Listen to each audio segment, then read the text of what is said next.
جو خطبہ جمعہ ہے وہ اسلام کے ایک اہم رکن پلرز آف اسلام میں ایک اہم حیثیت زکوٰۃ کی ہے، اس کے بارے میں ہے۔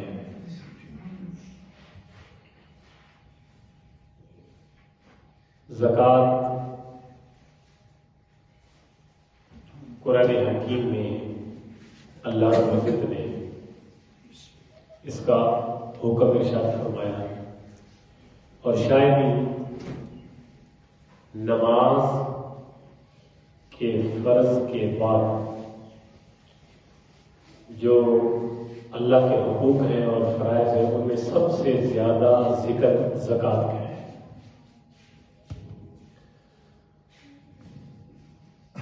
اسلام کے بنیادی ارکان جو ہیں ان میں جہاں نماز کو ایک خاص اہمیت حاصل ہے اور مسلمان نماز ادا کرنے کے لیے جستجو کرتے ہیں، تو زکوٰۃ کے لیے بھی اللہ کا قرآن 20 مقامات میں ہے۔ جو میرے سامنے آج میں نے جو موضوع سلیکٹ کیا ہے، تقریباً قرآن حکیم میں سے اس کی 20 آیات میرے ذہن میں ہے، جس میں زکوٰۃ کی ترغیب، زکوٰۃ کی فضیلت، زکوٰۃ نہ دینے پر عذاب، زکوٰۃ نہ دینے والوں کا حال، اس طرح کے موضوعات بیان ہوئے ہیں۔ اصل میں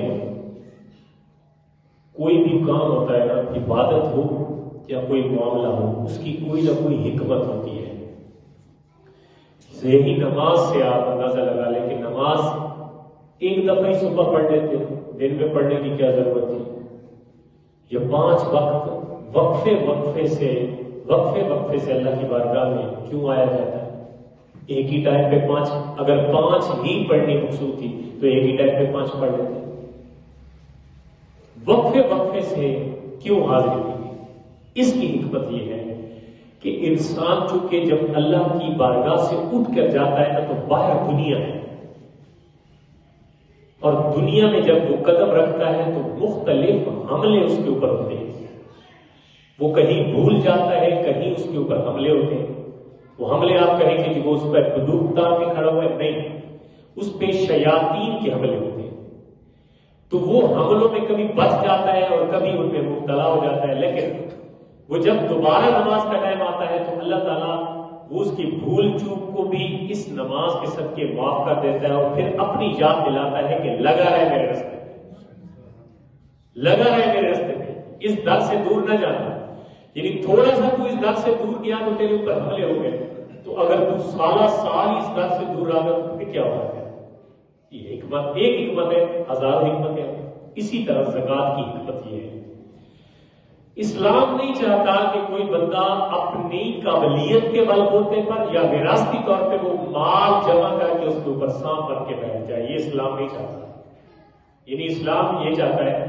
کہ کوئی کما کے لے آیا ہے اپنے زور بازو پہ، اپنی قابلیت، اپنے ٹیلنٹ پہ کوئی کما کے لے کے آیا ہے، یا اس کو وراثتی طور پہ اتنا مال مل گیا۔ دونوں صورتوں میں اسلام چاہتا ہے کہ یہ ایک خاص مقدار میں ان لوگوں تک پہنچے جو اس کے اصل حقدار ہیں۔ اسلام کا یہ نقطہ نظر ہے، اور اس حوالے سے میں نے ایک آیت کریمہ پڑھی ہے، سورہ یہ آل عمران کی ہے، اور اس آیت کریمہ میں اللہ رب العزت نے ایک مضمون بیان فرمایا، اور یہ سورہ آل عمران کے رکوع نمبر 18 میں ہے۔ اللہ رب العزت ارشاد فرماتے ہیں، اب یہ انسان کی سوچ ہے، انسان کی سوچ یہ ہے کہ میرے پاس یہ باکس ایک پڑا ہوا ہے ڈائس، میں بحیثیت انسان یہ چاہتا ہوں کہ یہ ڈائس سارا مال کا بھرا ہوا ہو، بحیثیت انسان، اور بحیثیت انسان میرا یہ دل نہیں کرتا کہ میں اس ڈائس میں جو میرے لیے مال پڑا ہے میں اٹھا کے کسی کو دے دوں۔ یہ ایک فطرت، ایک عادت اور ایک جبلت ہے، اور جو ہر ایک انسان میں ہوتی ہے، یہ اللہ کی طرف سے اللہ کریم نے فرمایا کہ بھائی آپ کو جو ہے یہ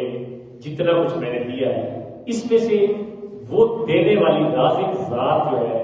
رزاق ذات، وہ اگر کہتی فرماتی کہ یہ سارا جو بھی تیرے پاس ہے سارا اٹھا کے لوگوں کو دے دے، کہہ سکتی تھی کہ نہیں؟ اللہ یہ فرما سکتا تھا بھائی جتنا تیرے گھر میں پڑا ہوا ہے سارا دوسرے کو دے دے، لیکن تیرے لیے ایک پائی بھی حلال نہیں ہے، تو وہ ذات فرما سکتی تھی، لیکن اس نے یہ سارا آدھا مال سارا مال نہیں کہا، اس نے کہا کہ اس مال میں سے ایک تھوڑا سا حصہ جس کو ہم 2.5% کہتے ہیں، ایک تھوڑا سا حصہ 40واں حصہ کہہ لیں، اس میں سے 40واں حصہ تو نے دینا ہے، پورا بھی نہیں دینا، آدھا بھی نہیں دینا، 2/3 بھی نہیں دینا، 40واں حصہ، ایک تھوڑی سی معمولی سی، یعنی 40 روپے اور 1 روپیہ تو 40واں حصہ دینا ہے۔ وہ ذات اسی کا مال تھا، دینے والی بھی وہی ذات تھی، گو کہ تیرا وسیلہ بنا کہ تو نوکری پہ گیا اور تجھے مال مل گیا، یا تو نے تجارت کی اور تجھے مال مل گیا، ایک وسیلہ بنا، لیکن دینے والی ذات وہی ہے۔ تو وہ کہہ سکتی تھی کہ تو اگر 100 کما کے آئے تو 100 کا 100 تو نے میری راستے میں دینا ہے، یا 100 میں سے 50 دینا ہے، یہ اس نے نہیں فرمایا، اس نے ایک معمولی سی رقم رکھی تاکہ لوگ دیتے ہوئے بالکل گھٹن دل سے نہیں، دل گھبرا کے نہیں، دل سوڑا کر کے نہیں، بلکہ کھلے دل سے میری اس بات کو مان کے میرے راستے میں دے دیں۔ وَلَا يَحْسَبَنَّ الَّذِينَ يَبْخَلُونَ بِمَا آتَاهُمُ اللَّهُ مِنْ فَضْلِهِ، وہ لوگ یہ گمان نہ کریں کہ جو کچھ اللہ فرماتا ہے میں نے انہیں دیا ہے اپنے فضل کے ساتھ،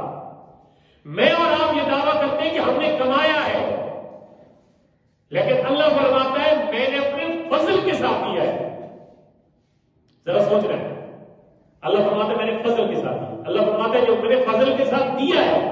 اب تو یہ گمان کرتا ہے کہ یہ میں نے رکھنا ہے دینا نہیں ہے، فرمایا تو یہ سوچتا ہے کہ میری یہ کسی کام آ جائے گا، میں فلاں جگہ بچے کی نوکری لگوانی ہے، میں نے وہاں جا کے میں نے کرنا ہے، میں نے یہ کرنا ہے، میں نے وہ کرنا ہے، میں زمین کا ٹکڑا لے لوں گا، میں سے گاڑی لے لوں گا، تو نے بچا کے رکھنا ہے، تجھے کیا پتا تیرا یہ مال کچہری میں چلا جائے،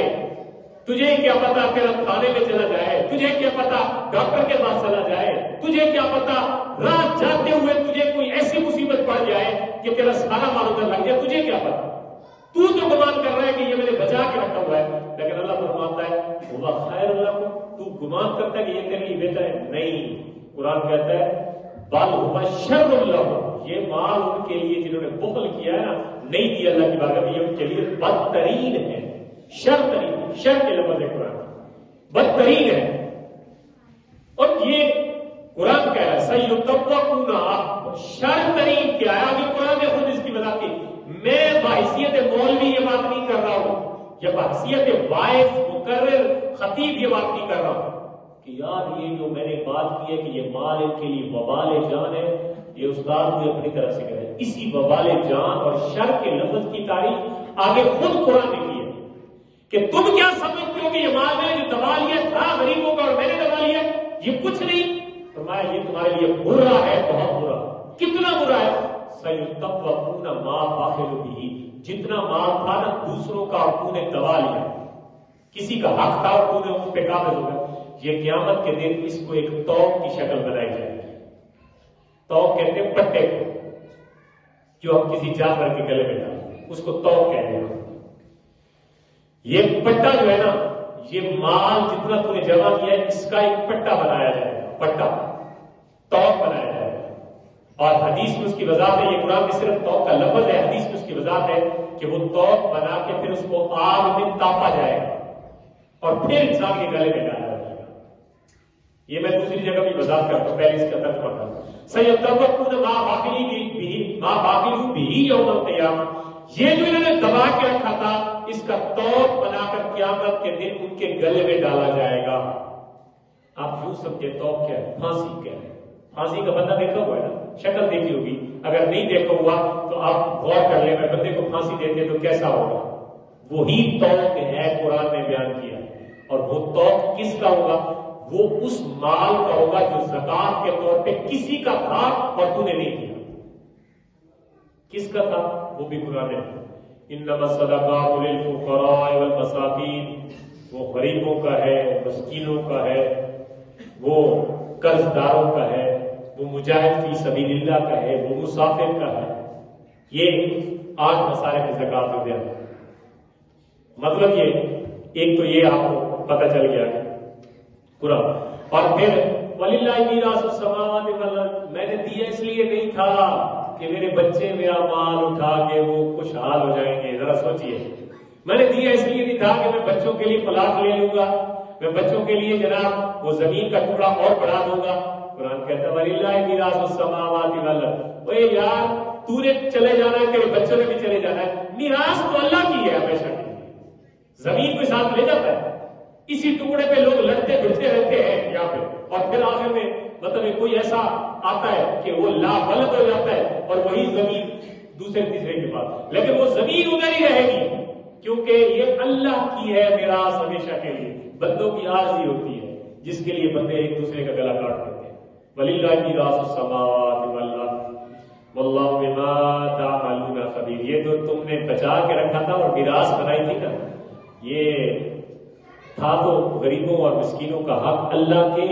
حکم کے مطابق، لیکن تو نے اس کو اپنی میراث بنا لیا. اللہ فرماتا ہے کہ اللہ تو دیکھ رہا ہے جو تم دلوں میں چھپا کے بیٹھے ہوئے ہو کہ میں اس مال کو فلاں فلاں جگہ پہ لگاؤں گا، اللہ تو دیکھ رہا ہے. یہ ایک آیت میں نے پڑھی. دوسری آیت قرآن حکیم کی، یہ سورہ توبہ کی آیت نمبر 35 ہے 10ویں پارے میں. اب یہ سنیے وَالَّذِينَ يَكْنِزُونَ الذَّهَبَ وَالْفِضَّةَ وَلَا يُنْفِقُونَهَا فِي سَبِيلِ اللَّهِ فَبَشِّرْهُم بِعَذَابٍ أَلِيمٍ. سورہ توبہ اللہ فرماتا ہے جو بندے جمع کر کے رکھتے ہیں سونا اور چاندی، اس سے سونا اور چاندی سے مراد جن سے سونا اور جن سے چاندی نہیں ہے، ثمن قیمت مراد ہے.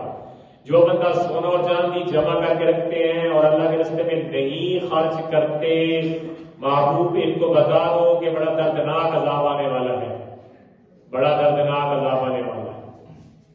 یہ بات حضور علیہ الصلوۃ والسلام کو اللہ حکم دے رہا ہے اور قرآن کی آیات میں پڑھ رہا ہے. فبشرہم، محبوب ان کو بتا دو، ان کو بتاؤ بعذاب علیم، جو عذاب درد دینے والا، جو دکھ دینے والا عذاب ہے وہ آنے والا. وہ دکھ دینے والے عذاب کی پھر قرآن خود وضاحت کرتا ہے. جیسے میں نے پہلے آیت میں بتایا، غور کر رہے ہیں نا، سن رہے ہیں؟ سبحان اللہ کہتے ہیں تقریباً تو سو چکے ہو تسی. فبشروا بعذاب علیم یوم یحمى علیہا فی نار جہنم. اب وہ مال جو دینا تھا کسی کو اور رکھا تو نے اپنے پاس، حق کسی کا تھا اور اس پہ قابض خود ہوا، اب اس کو جہنم کی آگ میں ڈالا جائے گا. اس مال کو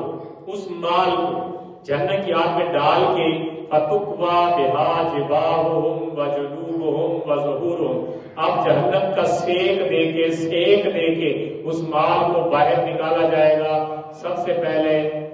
سے پہلے پیشانی کو داغا جائے گا، پھر پہلوؤں کو، پسلیوں کو داغا جائے گا اور پھر پیٹھوں کو داغا جائے گا. یہ قرآن کے الفاظ ہے. فَتُقْوَى بِهَا جِبَاهُهُمْ. جبل اس کو کہتے ہیں پیشانی کو، ماتھے کو، اتنے ڈب لگسی تھے، اور دوبارہ جنوب ہو یہ پاسے اور ظہور ہو کشتے. قرآن کہتا ہے کہ یہ مال جہنم کی آگ میں تباہ کرے. یہ تبانا کیا ہے؟ لوہا سے پتہ کرو کہ تبانا کس کو کہتے ہیں. لوہے کو تباہ کے گرم کیا جاتا ہے اور پھر اگر کہیں پہ کوئی استعمال کر رہا ہو تو وہ استعمال کرتا ہے. تو یہی آگ جہنم میں گرم کیا جائے گا اور پھر یہاں پہ اور یہاں پہ لگایا جائے گا. اب اس کے بعد صرف لگا کے نہیں، لگانے کے بعد اعلان ہوگا. لگا کے بندہ کہنا یار یہ پتہ نہیں مجھے کیوں عذاب ہو رہا ہے، یہ مجھے سزا کیوں ہو رہی ہے. اب اعلان ہو گیا ھذا ما کنزتم لانفسکم فذوقوا ما کنتم تکنزون. قرآن ہے فرمایا یہ جو تجھے سزا ملی ہے نا، یہ مال بھی تیرا ہے، سزا بھی تجھے ملی. کیوں؟ یہ وہ مال ہے جو تو نے لوگوں کا تھا اور اپنے پاس رکھا تھا. یہ وہ مال ہے جو اب تیرے لیے وبال جان بن چکا ہے اور اب تیرے لیے عذاب. اور یہ مستقل ہوگا، ایک دفعہ نہیں ہوگا کہ یار چلو خیر ایک دفعہ یہ مستقل بار بار یہ عمل دہرایا ہے. آپ کو پتا ہے کہ اگر